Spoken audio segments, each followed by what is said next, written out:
তাহলে আপনি বলতে চাচ্ছেন বাংলাদেশের সমাজ ও রাষ্ট্রে কাঠামোগত ইসলাম বিদ্বেষ আছে? এর কারণ কি? এটা কোথা থেকে ইনক্লুড হলো? এর বেশ কিছু কারণ আছে। একটা কারণ হলো বাঙালি যে পরিচয়টা আমরা গ্রহণ করছি বা বাঙালিত্বের যে ধারণাটা আমাদের সমাজে এখন আছে, এটা তৈরি হয়েছে ইসলামকে এক্সক্লুড করে। বাঙালি এই পরিচয়টা তৈরি হওয়ার পেছনে দুটো খুব গুরুত্বপূর্ণ ইভেন্ট আছে। একটা হলো বেঙ্গল রেনেসা, আর একটা হলো গত শতাব্দীর বাঙালি জাতীয়তাবাদী আন্দোলন।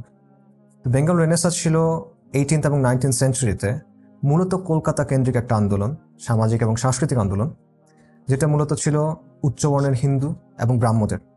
তো অবভিয়াসলি তারা যে বাঙালি আইডেন্টিটি তৈরি করছে সেটা ছিল হিন্দু এডজেসেন্ট। এখানে ইসলামের তেমন কোনো জায়গা ছিল না। এবং এটার বহিঃপ্রকাশটা কেমন, এটার একটা এক্সাম্পল দেই। আবুল মনসুর আহমেদের একটা বিখ্যাত বই আছে, আমার দেখা রাজনীতি 50 বছর।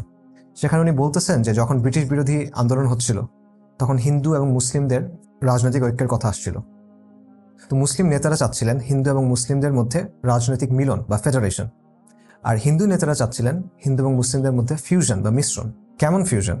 যে মুসলিমরা বৃহত্তর হিন্দু সম্প্রদায়ের মধ্যে মিশে যাবে, যেভাবে জৈন বা শিখরা মিশে গেছে। অর্থাৎ আপনার শুধু ভারতীয় মুসলমান হলে হবে না, আপনার হিন্দু মুসলিম হইতে হবে, হিন্দু মুসলমান হইতে হবে। তো এই ধরনের দৃষ্টিভঙ্গির জায়গা থেকে যে বাঙালি আইডেন্টিটি বের হয়ে আসছে, সেখানে আসলে ইসলামের জন্য কতটুকু জায়গা আছে এটা আপনি বুঝতেই পারতেছেন। এরপর আসেন বাঙালি জাতীয়তাবাদী যে আন্দোলন, সেটার দিকে।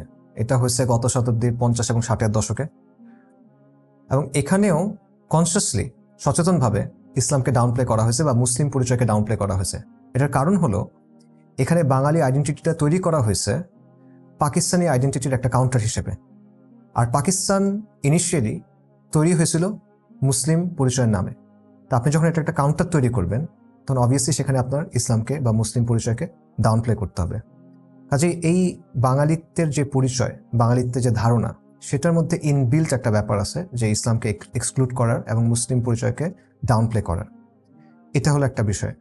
আরেকটা দিক হলো যে ব্রিটিশরা যখন চলে গেছে, তারা ক্ষমতা এমন কিছু মানুষকে দিয়ে গেছে যারা চিন্তা চেতনায় তাদের অনুসারী, এবং তারা মনে করে যে পশ্চিমের যে ওয়ার্ল্ড ভিউ এটাই সর্বজনীন, এটাই সঠিক, এবং এটা সে যা কিছু কনফ্লিক্ট করে সেটা ভুল।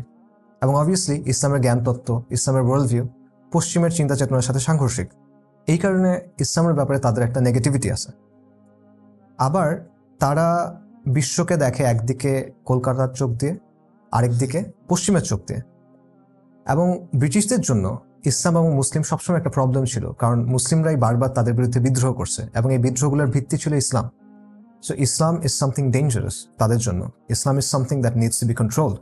সো এই দৃষ্টিভঙ্গিটা পরবর্তীতে যে সেকুলার এলিট, তাদের মধ্যেও চলে আসছে।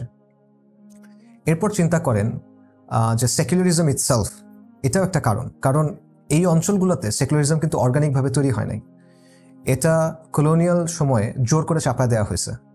এখানকার মানুষ সেকুলারিজম বোঝে না, তারা সেকুলারিজম অ্যাকচুয়ালি চায়ও না, তারা ইসলাম চায়। আর ইসলামের সাথে সেকুলারিজমের একটা বড় কনফ্লিক্ট আছে। তো সমাজ ও রাষ্ট্রে যদি ইসলাম শক্তিশালী হয়, তখন এটা সেকুলারিজমের জন্য একটা থ্রেট। কাজেই এই সেকুলার এলিট যদি তাদের ক্ষমতা টিকায় রাখতে চায়, তাদেরকে ডেফিনেটলি সমাজ এবং রাষ্ট্রে ইসলামের যে প্রভাব সেটা নিয়ন্ত্রণ করতে হবে। এবং এই নিয়ন্ত্রণ করতে গিয়ে তারা ইসলাম বিদ্বেষী বিভিন্ন মোটিভ, ট্রোপস, ডিসকোর্সেস, পলিসিস ইউজ করা শুরু করে। এর পাশাপাশি ওয়ার অন টেররের কথা চিন্তা করেন। ওয়ার অন টেররের ফলে ইসলামকে পুরো ওয়ার্ল্ডে ক্রিমিনালাইজ করা হয়েছে, ইসলামের বিভিন্ন দিককে ক্রিমিনালাইজ করা হয়েছে।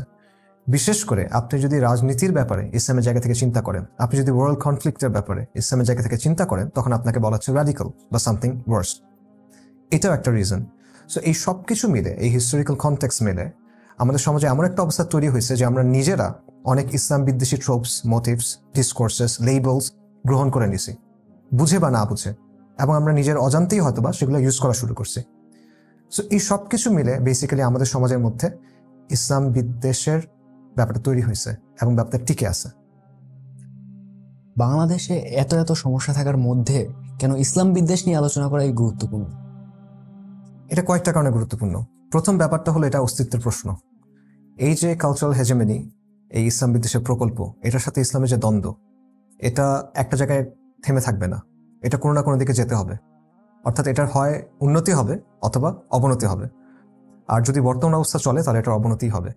কাজেই আজকে থেকে 1 বা 2 প্রজন্ম পর এই সমাজের অবস্থা কি হবে সেটা নিয়ে একটা চরম আনসার্টেনটি আছে।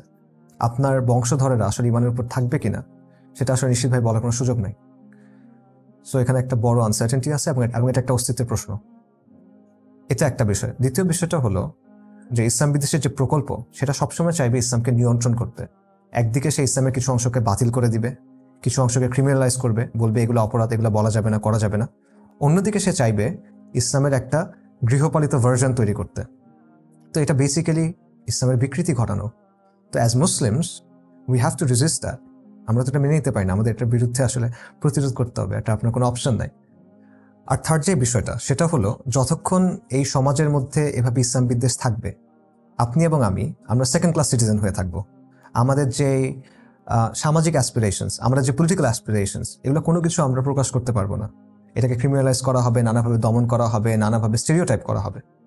অর্থাৎ এই পুরো ব্যাপারটা, এই ইসলাম বিদ্বেষ, এই কালচারাল হেজামনি, এই পুরো ব্যাপারটা একটা ফাঁসের মতো, যেটা আপনার গলায় লেগে আছে, এবং যতক্ষণ এটা লেগে আছে আপনি ঠিকমতো নড়তে পারবেন না, আপনি ঠিকমতো নিঃশ্বাসও নিতে পারবেন না। সো আমাদের নিজের স্বার্থেই আমাদের আসলে এটা রেজিস্ট করতে হবে, এটা নিয়ে কথা বলতে হবে, এটা নিয়ে সোচ্চার হতে হবে। আমাদের বর্তমানের স্বার্থে, আমাদের ভবিষ্যতের স্বার্থে আমাদের ইসলাম বিদ্বেষ নিয়ে কথা বলতে হবে।